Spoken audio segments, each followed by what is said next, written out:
Hi guys. నా పార్టీకి నేను ఏదో వర్క్ చేసుకుంటుంటే మా ఫ్రెండ్ ఒక డిష్ అయితే క్రియేట్ చేసుకొని వచ్చింది. నిన్న నుంచి డైట్ స్టార్ట్ చేశాను కదా. సో నేనేం చేశానంటే 19 రూపీస్కి ఇంత పెద్ద క్యాబేజ్ వస్తుంది, ఒక 2 kgs. సో ఇంకా టెంప్ట్ అయిపోయి దాన్ని కొనేసుకున్నాను. క్యాబేజ్, బీట్రూట్, క్యారెట్, కార్న్ కొంచెం స్టీమ్ చేసినట్టు టైప్ కొంచెం ఆయిల్ పోసేసి సీజనింగ్స్ వేసేసాను అనమాట. దాన్ని అంతా పక్కన పెట్టేశాను అనమాట, పడేద్దాం అనుకున్నాను. ఇది ఒక అరేబియన్ డిష్ అంట. గ్రేప్ లీవ్స్లో పెట్టి వేసి క్యాబేజీ ఆ తొక్కలో పెట్టి వేసింది అనమాట. చూద్దాం టేస్ట్ ఎట్లుందో.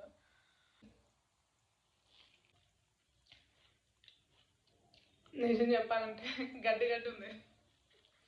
అంటే క్యాబేజీ ఆ లీఫ్ ఉంటుంది కదా, ఆ లీఫ్ మొత్తంలో ఇట్లా ఫోల్డ్ చేసింది. షవర్మా టైప్ బాగానే ఉంది, కొంచెం గడ్డి గడ్డి ఉంది అనమాట. అంటే క్యాబేజీ అంత నచ్చదు కదా మనకి, బట్ స్టిల్ నేను తినేసిన ఫ్రెండ్ కోసం అని చెప్పి.